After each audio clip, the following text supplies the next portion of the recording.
বাড়ি, তাই না? আর যদি বসাই একটা বাড়ি কেমন হয়?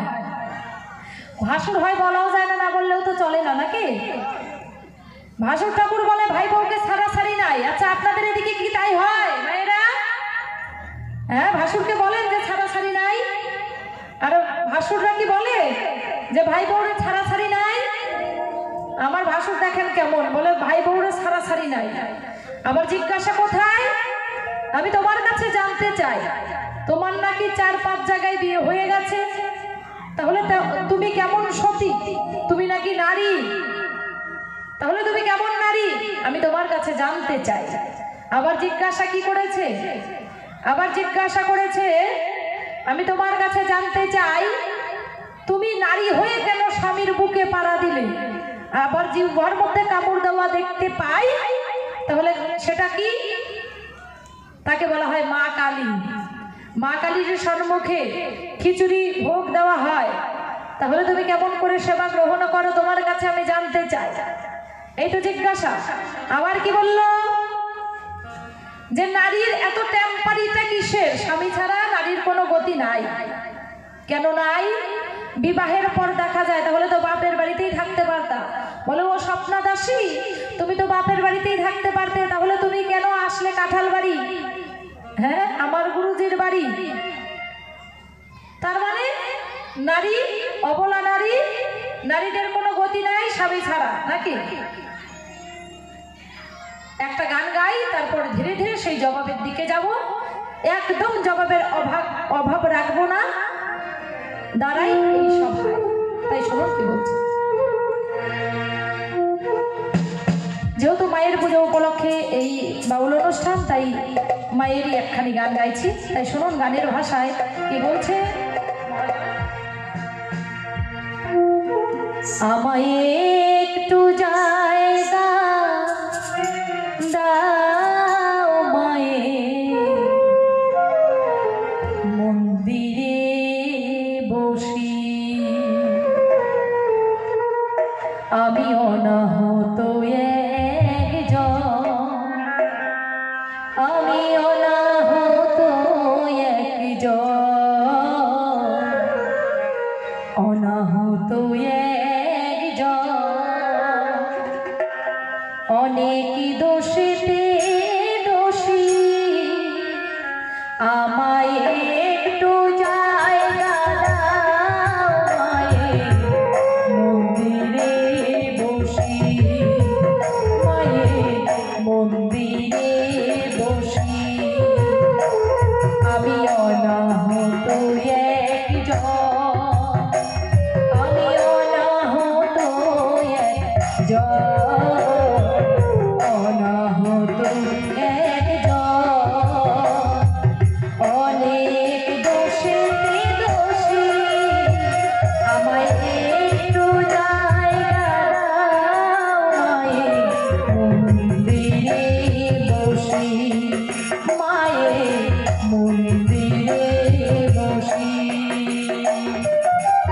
একবার সেবা করে আনন্দে সবাই মিলে হরি বল, হরি বল, হরি বল।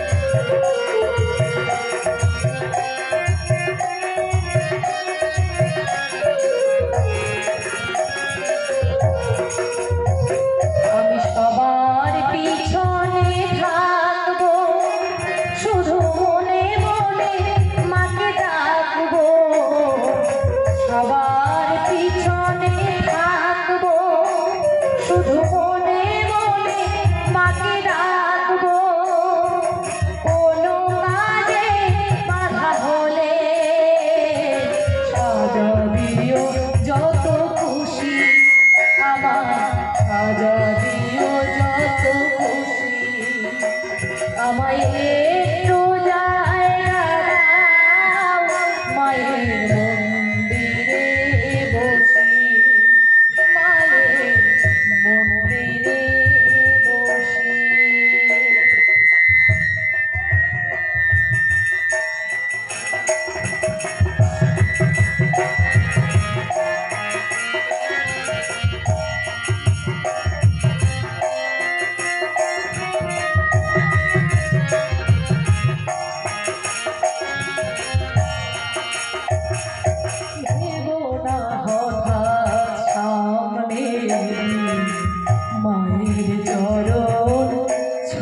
দেব দেব না হঠাৎ সামনে মায়ের চরণ ছুঁয়ে দেব দূর থেকে শুধু চোখের জলেতে মা রাঙা পা ধরে দেব আরতি করবে মায়ের পূজারি তুলে ধরবে আরতি করবে মায়ের পূজারি তুলে ধরবে আমাকে দেখতে দিও মায়ের একটু হাসি আমার মায়ের একটু হাসি আমায় একটু জায়গা দাও মায়ের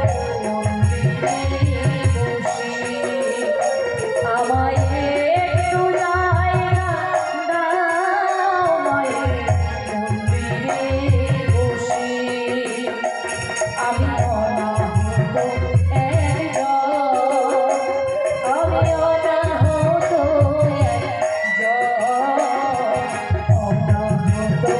একজন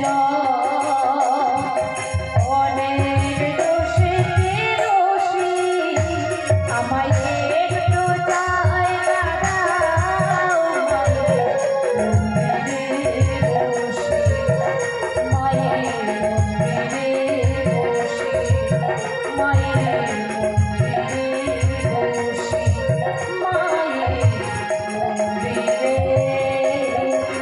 বসি তাই তো শোনো শোনো ওগো মহাদেব ওগো পুরুষ তোমারে জানাই নারীর কথাই এই সমাজে কি বলিলে না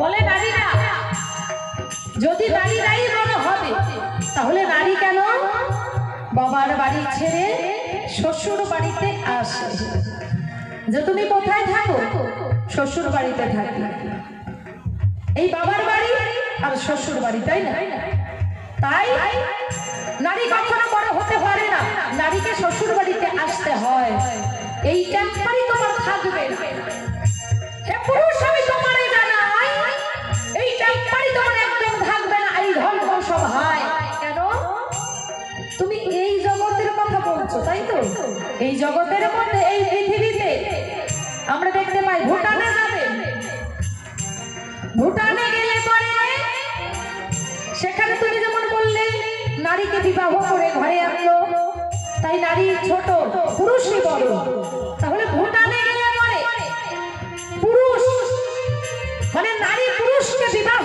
করে পুরুষকে সঙ্গে নিয়ে নারীর বাড়িতে থাকে তাহলে তুমি কি টেম্পারি করে আরো কত জায়গায় কত দেশে এমন আছে তুমি জানো পুরুষদেরকে বিয়ে করে তারপর নিয়ে যায় আবার আগের দিনে আমরা দেখতে পাই এখন যেমন ছেলেদেরকে বাবার বাড়ি থেকে মানে মেয়ের বাড়ি থেকে পণ দিতে হয় তাই না কিন্তু এটা কিন্তু পণ নেওয়া কিন্তু নিষেধ নয় কিন্তু তবুও পণ দিতে হয় আর আগেকার দিনে মেয়েকে বিবাহ করতে গেলে ছেলের বাড়ি থেকে পণ দিতে হতো মেয়ের বাড়ি আর এখনো আমরা দেখতে পাই অনেক অনেক দেশ আছে যে দেশের মধ্যে বেটা ছেলেদেরকে বিবাহ করে তারা মেয়েরা নিজের গৃহে নিয়ে রাখে তাহলে এই টেম্পারি তোমার এখানে খাটবে তাই তোমারে জানাই এত টেম্পারি করবে না হে ভোলানাথ আমি তোমারে বলতে চাই বলো তোমার 4-5 জায়গায় বিয়ে হয়ে গেছে 5 জায়গায় কেন 10 জায়গায় বিয়ে হতে পারে তাতে কোনো ক্ষতি নাই কেন ক্ষতি নাই মহাদেব গোসাই ঘরের দরজাটা খুলে রেখে সে যদি শ্মশানে মশানে গিয়ে পড়ে থাকে তাহলে ঘরের ভিতরে তো ঢুকতেই পারে আরেকজন তাহলে তুমি কি বলতে চাও ঢুকতেই পারে নিজের দরজাটা খুলে রেখে তুমি যদি অন্য জায়গায় চলে যাও নারীর কোনো খোঁজ খবর না রাখো তাহলে নারী 5টা কেন 10টা বিয়ে করলেও তার কোনো দোষ নয় কিন্তু কেন কেন নারী মানে দুর্গা কেন 5 জায়গায় বিবাহ করলো তবুও সে সতী সে মহাসতী সেই কথাটা বলবই আমি ধর্মসভার ঠাই, বসে বসে শুনবেন আপনারা সবাই সাধু গুরু বৈষ্ণব গোসাই।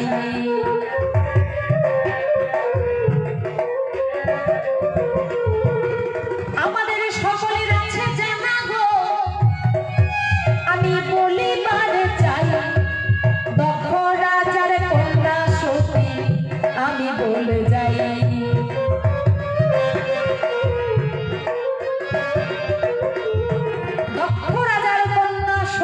সতী কি করেছিল? সতী মহাদেবের মাথায় মানে শিবের মাথায় জল ঢেলে সে পতিকে পেল, পতিকে ভোলানাথ মহাদেব গোসাই তাকে বিবাহ করেছিল। কিন্তু এটা দক্ষ রাজা কখনো মেনে নিতে পারলেন না। কেন পারলেন না? যে কিনা একটা দিন ভিখারি, সে আমার জামতা হবে, জামাই হবে, এটা আমি কখনো মানতে পারি না। তাই মেয়েকে জানালো তাই যে তুমি যেহেতু দিন ভিখারিকে বিবাহ করেছো, ভোলানাথকে বিবাহ করেছো, যার চাল চুলো কিছুই নাই, অঙ্গে মাকে ছাই, তাকে জামাই বলে মানে বর হিসেবে তুমি গ্রহণ করেছো, আর আমি কখনো জামাই হিসেবে মানতে পারবো না, আমি তোমাকে দিলাম ঘোষণা। কিন্তু সতী কি করলেন? সতী পিতার কথা মানলেন না। সতী সুন্দরভাবে কৈলাসে চলে গেল। বলিব সভায় হঠাৎ করে একদিন সংবাদ পেল পিতার গৃহে যজ্ঞের আয়োজন করেছে। আমি জানতে পারি সেই যজ্ঞেতে সবাই নিমন্ত্রণ পেল গো, ওই না মহাদেব গোসাইকে নিমন্ত্রণ দিল না। সতী জানতে পারে, সতী রাগে একদম মানে রাগ তো হয়েছে, অভিমানও হয়েছে, অভিমান রাগে কি করলে পিতার গৃহে গেলে।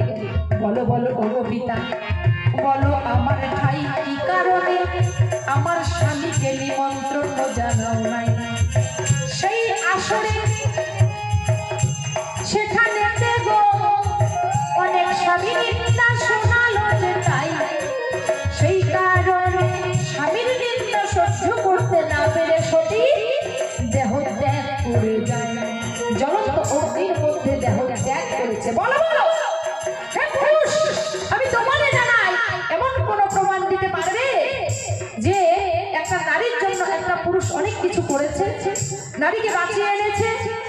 হ্যাঁ, কত প্রমাণ চাই, কত প্রমাণ চাই। বেহুলা সে কি করেছে স্বামীর জন্য? কত জায়গায় গিয়েছে স্বামীকে বাঁচানোর জন্য, শেষ পর্যন্ত স্বামীকে বাঁচিয়েছে।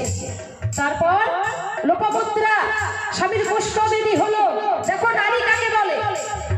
তাহলে ত্যাগটাই এত দেখিও না। নারী হয়ে সেই তার স্বামীকে মাথার মধ্যে করে নিয়ে জঙ্গলে চলে গেল, সেখানে ভগবানের দেখা পেল, সেখানে সেই তার স্বামীকে ভালো করে আবার সুস্থ করে নিল। কার জন্য? একমাত্র নারীর জন্য। নারী পারে, এটা পুরুষ পারে না। কোন শাস্ত্রে দেখবেন না, কোন শাস্ত্রের পাতায় নাই যে একটা পুরুষ তার স্ত্রীকে ফিরিয়ে এনেছে। কিন্তু দেখে তাই এইভাবে স্বামীর নিন্দা সহ্য করতে না পেরে সেই যজ্ঞে দেহ ত্যাগ করে সতী আমি বলিলাম সভায়, মহাদেব গোসাই তাকে বরদান করে আমি বর দিয়ে যাই।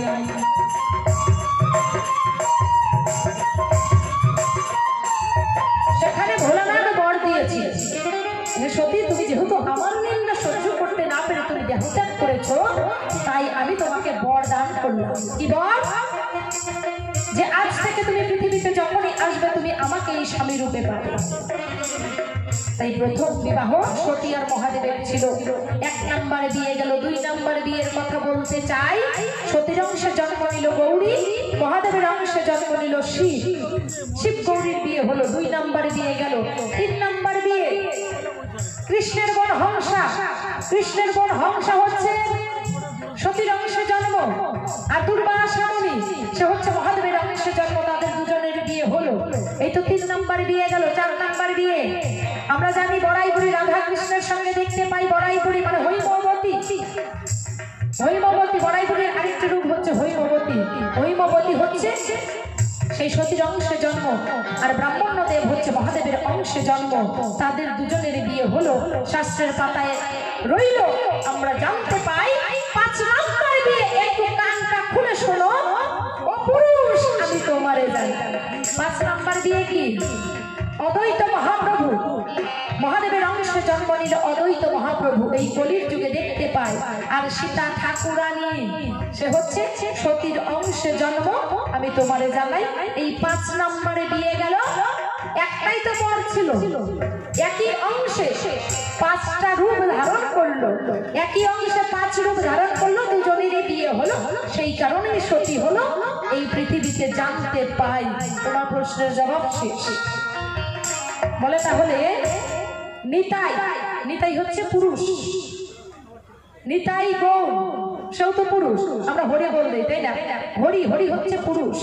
কিন্তু তোমার নাই জানা, জয় জয় নিতাই গৌর সীতানাথ প্রেমানন্দে হরি বল। এখানে নারীও তো আছে, ওইটা তো বললা না? হ্যাঁ, ওইটা তো তুমি বললা না? নারী আছে তো, সীতানাথ। আমরা জয় জয় নিতাই গৌরকে চিনি। হ্যাঁ, সীতানাথ কে আমরা চিনি কি? আজকে চিনতে পারবে। সীতানাথ হচ্ছে ওই যে অদ্বৈত মহাপ্রভুর যে স্ত্রী সীতানাথ, মানে সীতা ঠাকুরানী। সীতা ঠাকুরানী অদ্বৈত মহাপ্রভুর স্ত্রী সীতা ঠাকুরানী। আর নাথকে, নাথ হচ্ছে ওই সীতা ঠাকুরানী স্বামী অদ্বৈত মহাপ্রভু। তাই জয় জয় নিতাই গৌর সীতানাথ। সীতার নামটা আগে আর তার স্বামীর নামটা পরে, মানে তার স্বামী সীতার নাম নিয়ে চলে, সীতার জোরে চলে। সীতানাথ প্রেমানন্দে হরি বল। তাহলে নারী তো বড়। আরো দেখো তোমার প্রমাণ দিই। রাধা আর কৃষ্ণ, রাধা আর কৃষ্ণ। আচ্ছা বলেন তো দেখি, কৃষ্ণ তো বেটা ছেলে মানুষ, পুরুষ। কৃষ্ণ হচ্ছে পুরুষ, জগৎ পিতা, জগৎ স্বামী। আর শ্রীমতী রাধা রানী, আমরা সকলেই জানি রাধা আর কৃষ্ণ, তাই না? আচ্ছা আমরা সবাই বলি রাধা কৃষ্ণ, কোথায়? কেউ তো বলি না যে কৃষ্ণ রাধা। ভগবান শ্রীকৃষ্ণ নারীকে বড় করলে, তুমি আর কে? ভগবান শ্রীকৃষ্ণ নারীকে বড় করেছে। আলতা পরাইতে কৃষ্ণ নাম লিখিলেন রাধার পায়, রাধার চরণে পড়েছিল। স্নর গবলম খণ্ডন দেহি পদ বল্লভ মুদার। আলতা পরাইতে কৃষ্ণ নাম লিখিলেন রাধার পায়। আর ওই গোয়ালিনী মানে রাধা রানীর চরণ মস্তকে ধরেছিল। তাহলে নারী তো বড়। আরো একটি কথাই আমার কাছে করলো জিজ্ঞাসা, জবাব দেব এই আসর, রাখবো না গোপন।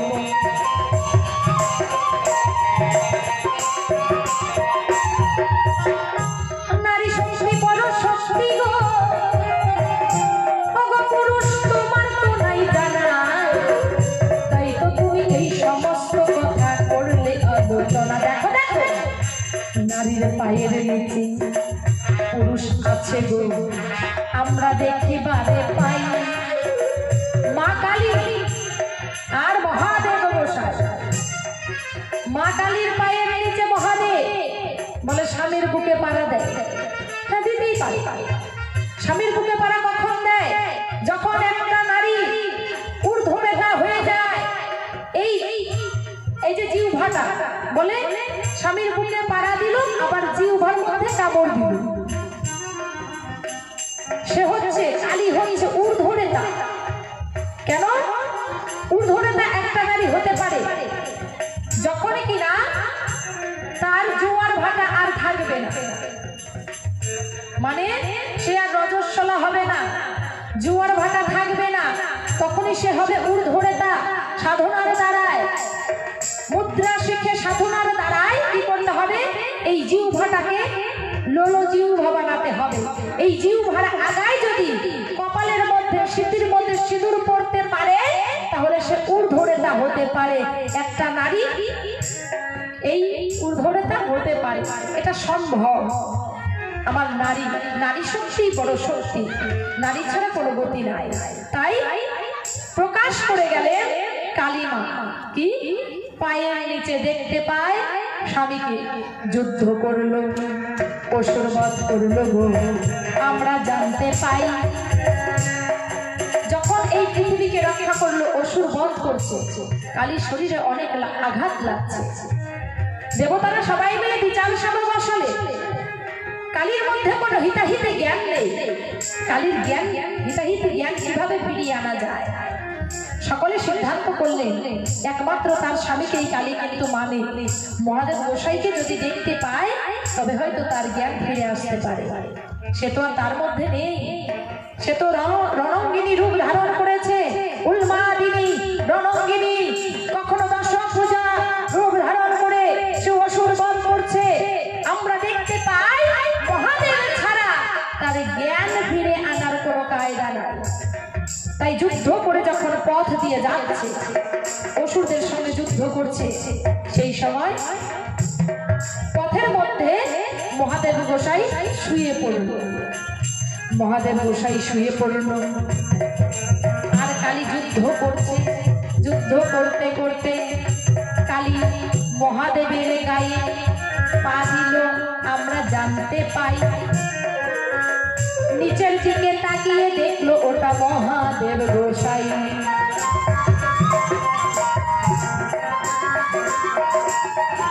পায়ের মধ্যে যদি কিছু লাগে না হলে কিন্তু বোঝা যায় যে আমার পায়ে হয়তো কিছু লেগেছে।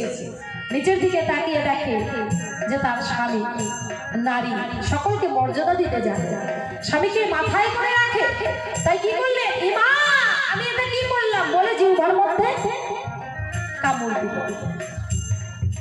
স্বামীর অঙ্গে পা দিল, তাই জিহ্বার মধ্যে কামড় দিল। আবার দেখো, তোমাকে আমি যুক্তিতে বোঝাই, নারীদেরকে বলা হয় অর্ধাঙ্গিনী। কেন? স্বামীর অর্ধেক দায়িত্ব নেন বলে তার নাম হচ্ছে অর্ধাঙ্গিনী। তাই স্বামীর অর্ধেক দায়িত্ব মানে অর্ধেক অঙ্গের ভার হচ্ছে নারী। তাই আমার অঙ্গে আমি পাড়া দিয়েছি, তাতে তো দোষের কিছু নাই। তাই সেই যে রূপ, সেই রূপটাই কিন্তু কালীর রূপ। আমরা কালী পূজাতে দেখতে পাই। যার জন্য কি মা সবসময় জীবন মনে কাপড় দিয়ে থাকে না, সেই রূপটা আমরা বাস্তব জগতে পূজা করে থাকি। আমি তোমারই জানাই, আর আপনারাও পাড়া দিতে পারেন, তাতে আপনাদের পাপ হবে না। কেন হবে না? আচ্ছা, আপনার স্বামীর যদি একটা রোগ থাকে, ধনুষ্টঙ্কার রোগ, মানে ধনুকের মতো বেঁকে যায়, রাত্রিবেলা ঘুমিয়েছেন, কেউ বাড়িতে নাই, সবাই সবার ঘরে ঘরে রুমে রুমে আছে। এখন আপনার স্বামী ধনুষ্টঙ্কার হয়ে যাচ্ছে, বেঁকে যাচ্ছে, তখন কি করবে? তখন যদি আপনি ওই দুই হাতে দুইটা হাত ধরবেন আর পাড়া দিবেন বুকের মধ্যে, তাহলে আপনার কোনো দোষ হবে না। কেন? সেইভাবে যদি বেঁকে না দেওয়া যায়, যদি না বেঁকে, তাহলে কিন্তু ধনুষ্টঙ্কার হবে। তাই স্বামীকে সুস্থ করতে গেলে আমাদেরকে এমন করতেই হবে, তাতে দোষের কিছু নাই। তোমার যাহা জিজ্ঞাসা ছিল আশা করি জবাব হলো। আবার কি বললো যে কি কালী মা প্রেমানন্দে হরি বল। হরি নাকি বড়? হরি, হরি কে? হরি হচ্ছে কি? হরি হচ্ছে আমাদের ভগবান, নাকি? ভগবান হচ্ছে পুরুষ, কিন্তু ভগবান পুরুষ হতে পারে। হয়গ্রীব বলে একজন অসুর ছিল, অসুরের সঙ্গে নারায়ণ মানে হরির যুদ্ধ হলো। যুদ্ধে হরি পরাজয় হয়ে যাচ্ছে, সঙ্গে সঙ্গে মা কালী কি করলো? সেই হয়গ্রীবের মুন্ডচ্ছেদন করলো। দেখবেন একটা মাথা কিন্তু হাতের মধ্যে থাকে। আর হয়গ্রীব কি করেছিল? নারায়ণের মাথা মুন্ডচ্ছেদন করেছিল। সঙ্গে সঙ্গে মা কালী কি করলো? নারায়ণকে আরেকটা মাথা দিল। আর যে মাথাটা ছিন্ন হয়ে পড়ে গেছে, সেই মাথাটাই কিন্তু হাতের মধ্যে ছিল। সঙ্গে সঙ্গে সেই অসুর মায়ের চরণে প্রণাম জানালো আর বলল যে তোমার চরণে যেন আমি ঠাঁই পাই। সেই কারণেই আমরা কালী মা প্রেমানন্দ হরি বল বলি। যে কোনো ঠাকুর প্রেমানন্দে আমরা সবাই কিন্তু হরির নামই ধরি, হরি বলি বলি। তাই হরি ছাড়া কোনো গতি নাই। মানে নারী হয়ে হরিকে বড় বানিয়েছে। তাই হচ্ছে নারী আমাদের প্রথম, নারী হচ্ছে সব, নারী ছাড়া কোনো গতি নাই। একটা সন্তান যদি জন্ম দিতে যান, তাহলে 10 মাস 10 দিন কে সন্তানকে ধারণ করে? পুরুষ করবে কি না, নারী করে। নারী করে বলে নারীর আরেক নাম হচ্ছে সন্তান জন্ম দেয় বলে জননী। পুরুষের কয়টা নাম আছে? নারীর অনেক নাম। সন্তান জন্ম দেয় বলে বলে জননী। স্বামীকে ধর্মের পথে এগিয়ে দেয় বলে তাকে বলে সহধর্মিণী।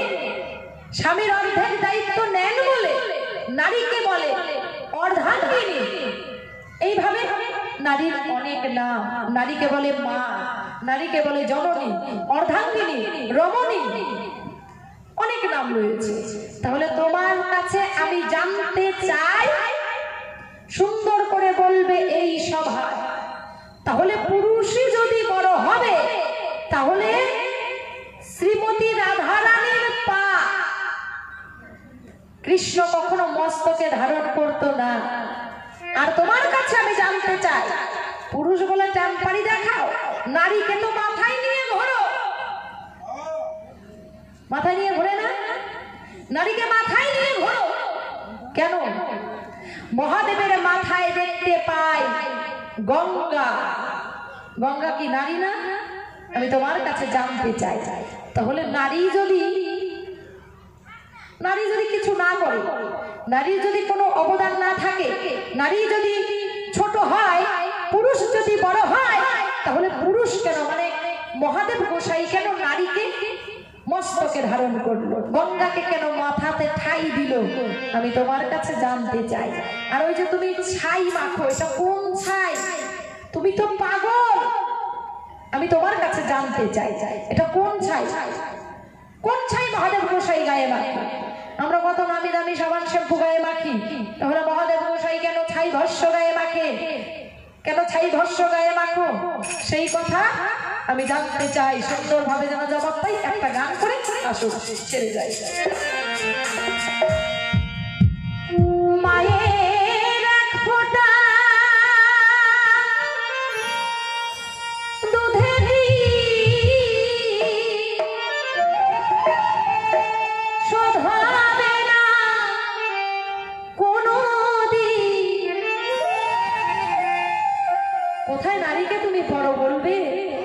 সবকে ছেড়ে, আত্মীয় স্বজন পরিবার বর্গ সকলকে ছেড়ে দিয়ে একটা নারী কত অবদান স্বামীর বাড়িতে গিয়ে, একটা পরপুরুষের হাত ধরে পরের ঘরে গিয়ে আপন করে নেয়, পরকে আপন করে, শ্বশুর শাশুড়িকে বাবা মা বলে মেনে নেয়, স্বামীকে ভগবানের মতো দেখে, দেওর ননদের সঙ্গে একসঙ্গে ভালোবাসা দিয়ে থাকে।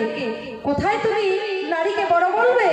আর তুমি কি বলছো যে নারী এই দুনিয়াতে কিছুই করে না, নারীর কোনো টেম্পার নাই। হ্যাঁ, নারী সন্তান জন্ম দেয় যেটা পুরুষ পারে না। মায়ের এক ফোঁটা দুধের শোধ হবে না কোনোদিন। জন্ম জন্মান্তরে করিলে সাধনা, আমার দয়াবতী দরদিনী মা। নারী বলে দয়াবতী দরদিনী মা, দয়াবতী দরদিনী হয় আমার মা, দয়াবতী দরদিনী মা।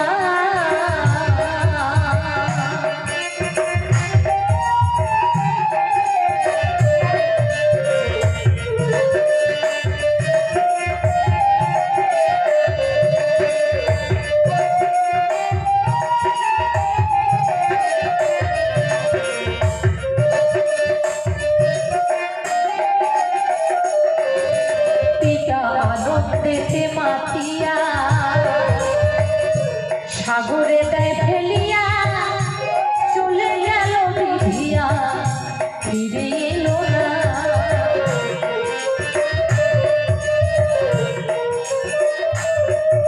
পিতা আনন্দেতে মাতিয়া সাগরে দেয় ফেলিয়া চলে গেল বিধিয়া, ফিরে এলো না। মায়ের ধরিয়া যতরে কত কষ্ট করে,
রমণীর বলি।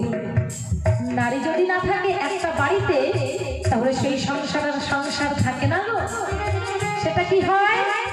সেটা শ্মশানের সমান হয়ে যায়।